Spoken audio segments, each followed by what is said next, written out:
విద్య చదువుకునేటువంటి పేద పిల్లల కోసం ఓవర్సీస్ స్కాలర్షిప్ పథకాన్ని గత ప్రభుత్వం తీసుకొచ్చింది అధ్యక్ష. సో ఈ ప్రభుత్వం వచ్చిన తర్వాత చాలామంది దరఖాస్తు చేసుకొని అది అక్కడ పెండింగ్ ఉంది అధ్యక్ష. గౌరవ మంత్రి గారికి గతంలోనే 1-2 సార్లు గుర్తు చేయడం జరిగింది అధ్యక్ష. ఇప్పుడు ఈ ఓవర్సీస్ స్కాలర్షిప్లు మీద నమ్మకం పెట్టుకొని ఆల్రెడీ టర్మ్ ఫీజులో లేకపోతే ఆ ఫీజులు కట్టుకొని ఉన్నారు, మిగతా వాళ్ళకి రాలేదు అధ్యక్ష. వాళ్ళ చదువుల మధ్యలో ఆగిపోయే పరిస్థితి వచ్చింది విదేశాల్లో. సో మరి అటువంటి పరిస్థితుల్లో దాన్ని తొందరగా ఆ ఓవర్సీస్ స్కాలర్షిప్లు మంజూరు చేస్తే, ఇప్పటికే పెండింగ్ ఉన్నాయి అధ్యక్ష, ఏడాది నుంచి పెండింగ్ ఉన్నాయి. మరి వీటిని నమ్ముకున్నటువంటి కొంతమంది తల్లిదండ్రులు నా దగ్గరకు వచ్చి కన్నీళ్ళు పెట్టుకున్నారు అధ్యక్ష. ఈ బీసీ వర్గాలకు ఇచ్చేటువంటి స్కాలర్షిప్ల దగ్గర కొద్దిగా ఆ సంబంధిత శాఖ మంత్రి వారు ఖచ్చితంగా దీనిపైన స్పెషల్ దృష్టి పెట్టాలని చెప్పి రిక్వెస్ట్ చేస్తా ఉన్నారు అధ్యక్ష. ఎందుకంటే చాలామంది ఇబ్బంది పడుతూ ఉన్నారు అధ్యక్ష. సో అదొకటైతేగా నేను వస్తూ ఉంటే ఒక ఆటో డ్రైవర్ ఇట్లా నమస్తే మల్లన్న అన్నాడు. ఏం సంగతి అంటే 12,000 ఇస్తానన్నా మాకనంటే ఇస్తాం పక్క వచ్చినాక చెప్తా అని చెప్పిన అధ్యక్ష. ఆటో డ్రైవర్లకు ఇస్తా అన్నటువంటి వృత్తి విషయంలో కూడా మనం కొద్దిగా దృష్టి పెట్టాలి అధ్యక్ష, ఎందుకంటే వాళ్ళు ఎదురు చూస్తూ ఉన్నారు దానికోసం. థ్యాంక్ యూ అధ్యక్ష. ఓకే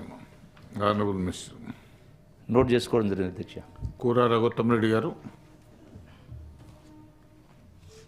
అధ్యక్ష ధన్యవాదాలు. రాష్ట్ర ప్రభుత్వ పనితీరును అద్దం పట్టేటువంటి వాళ్ళు, కార్యరూపాన్ని తీసుకొచ్చేటువంటి వాళ్ళు రాష్ట్ర ప్రభుత్వ ఉద్యోగులు, ఉపాధ్యాయులు.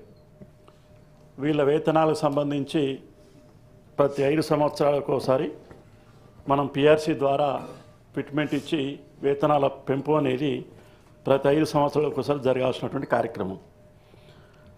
గతంలో మనకి 2024 జూలై 1 నుంచి రావాల్సిన పిఆర్సీకి సంబంధించి పిఆర్సీ కమిటీ వేసి ఉన్నాం.